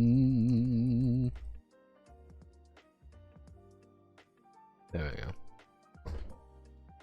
Effectively, if they do nothing, you have to beat a target number of 0, which it's possible to tie with a target number of 0. It's not possible to lose to a target number 0, though. The swings are a lot more chaotic, and you could catch someone in the neck just as much as that. So if someone says, I'm swinging for your head, it's like, alright, cool, you're swinging for the head. I guess we could probably increase stamina costs. We'll put a note for myself up there. You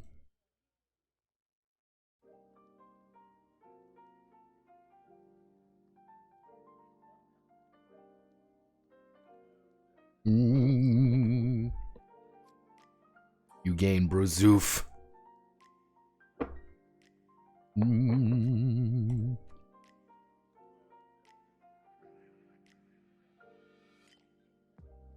Then we put this down here.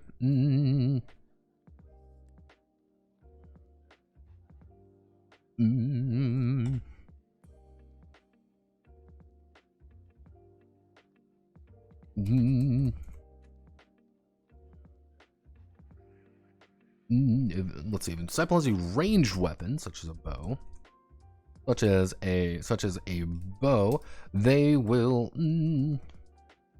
They will knock an arrow. They will.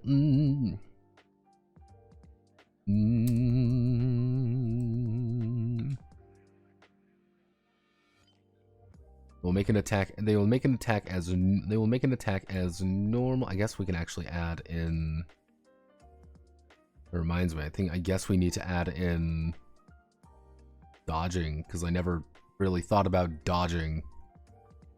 Dodging.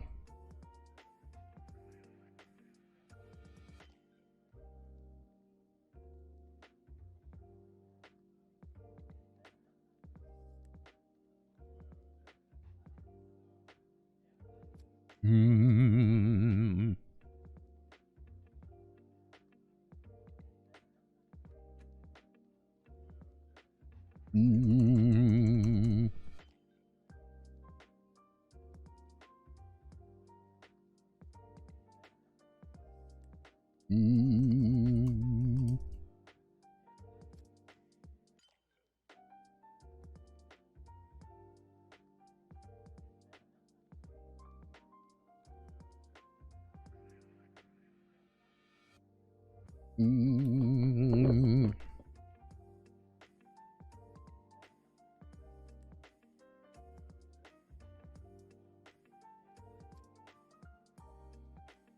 Mm.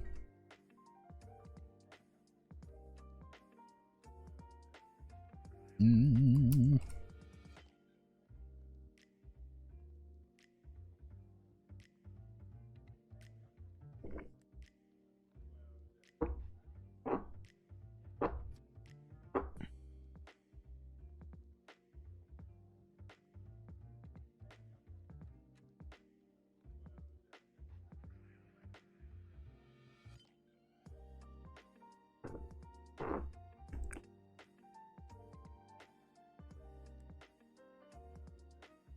Let's see. So range weapon. They will make an attack as normal.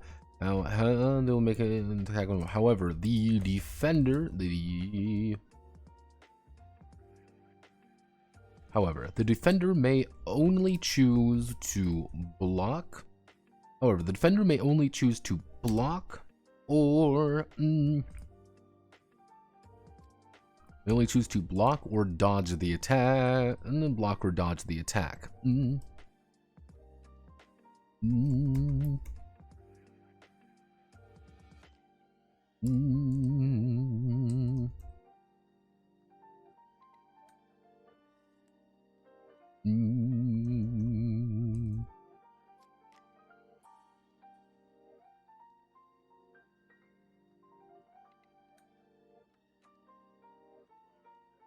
Mineral sword hindrance for every range interval they are away from.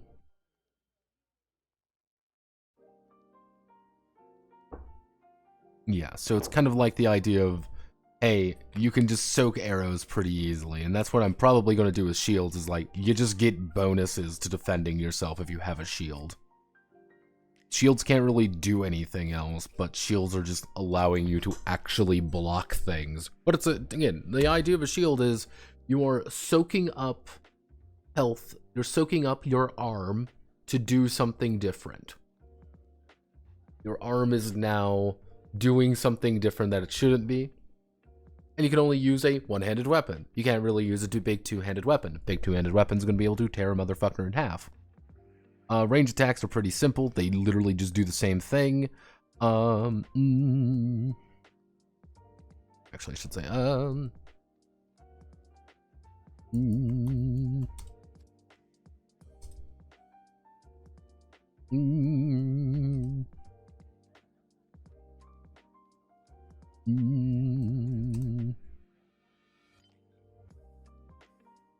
they'll roll. They'll determine hit location, and then consult the.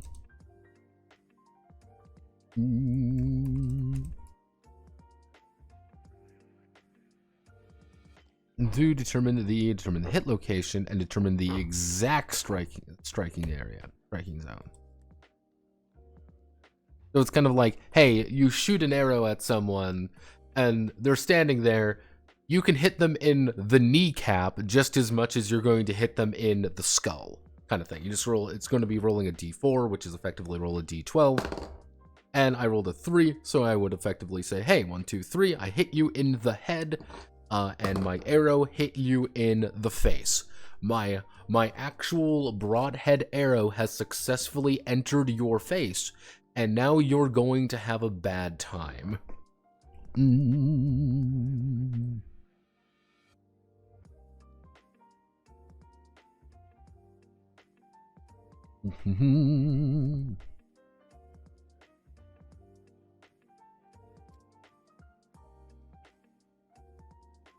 Let's see, maneuver. We want to do the maneuver action.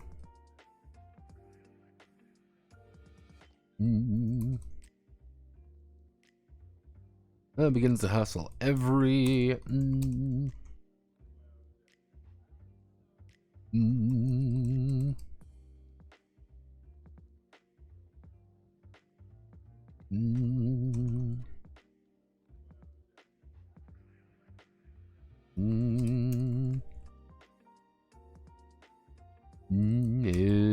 measured in range bands. Let's see, everything is measured in range bands.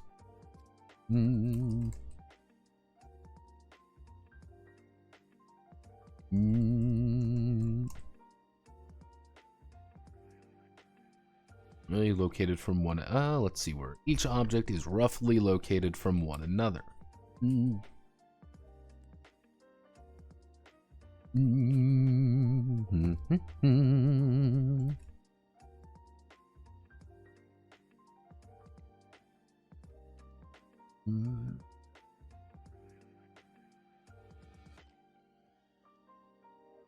This, we want to take the thing right here. We want to go this and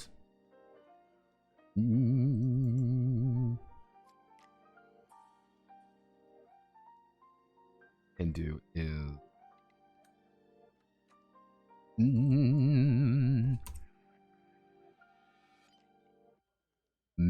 face. We're face to face effectively. We're in melee range. We're in short. We're in long. We are in far, or we are in horizon. Oh, I fight my enemies. To do. There we go. We're face, melee, short, long, horizon, or far. And then we do two.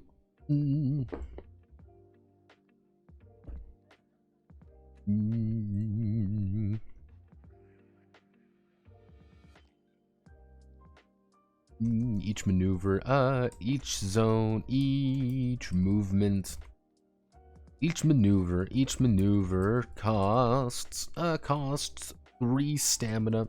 Costs 3 stamina to it costs 3 stamina to close the distance. If the disciple wants to flee from an enemy they are currently battling, they may choose to when the disciple is within melee range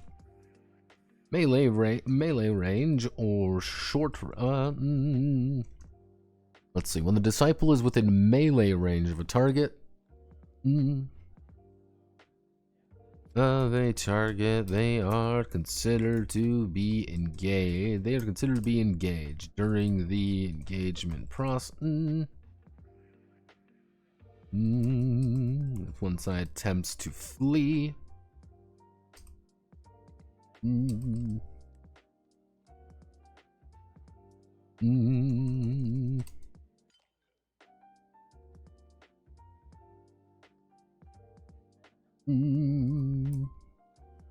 They're considered engaged. If one side attempts to flee, the other may perform.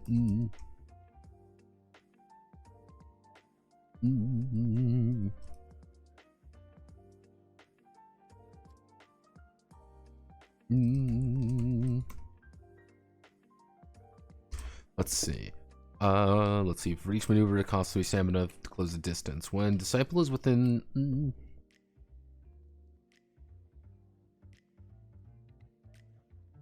When the disciple is within melee range of a target, they are considered to be engaged. If one side attempts to flee, then they may perform an attack on them with 4 + 2 stamina from the weapon's standard cost. If successful, this is an attack done on the target's back. This is an attack done on the target's back. So I should add in another note.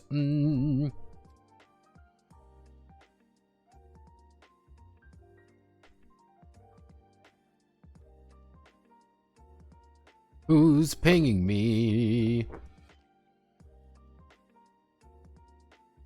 Oh, hello, you.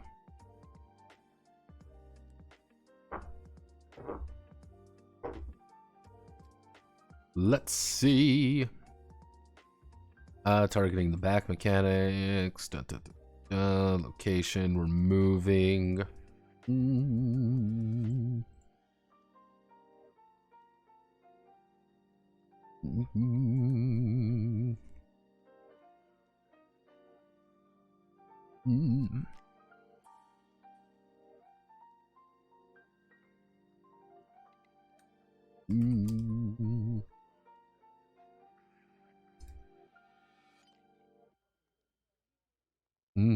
Let's see. Cost stamina from the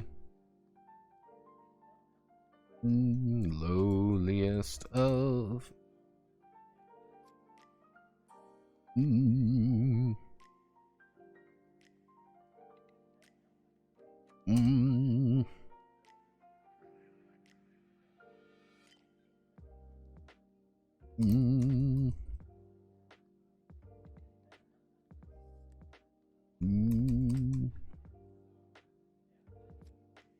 Let's see, to carrying an ally. Every action will cost stamina, from opening a door to carrying an ally.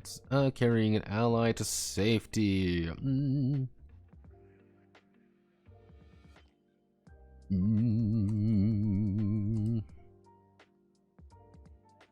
That's a really terrible way of wording that, but I don't really know how else to word it properly as of right this second. So actually, we're going to do that. We're going to do that. We're going to do that.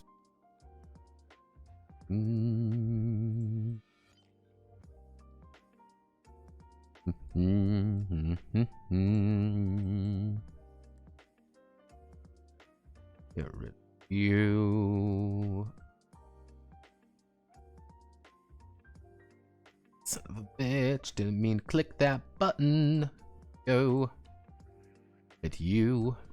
Hello, it's me.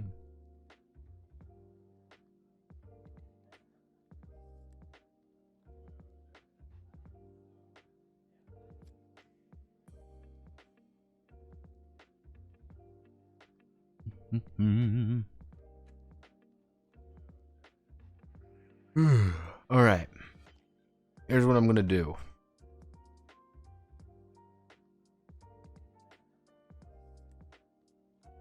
Back to you. We're gonna hit this, like this. There we go. There we go. Perfect. So, here's what I'm going to do.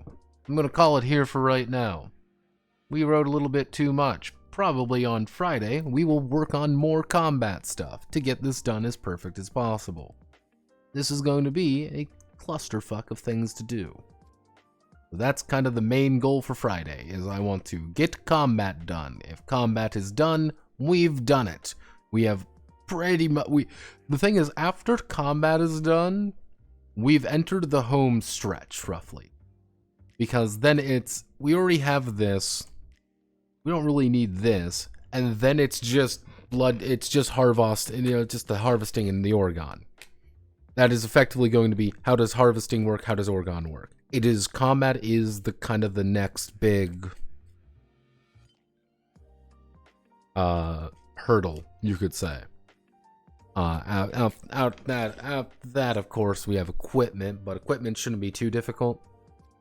After we get past combat, then we have to do, I should do,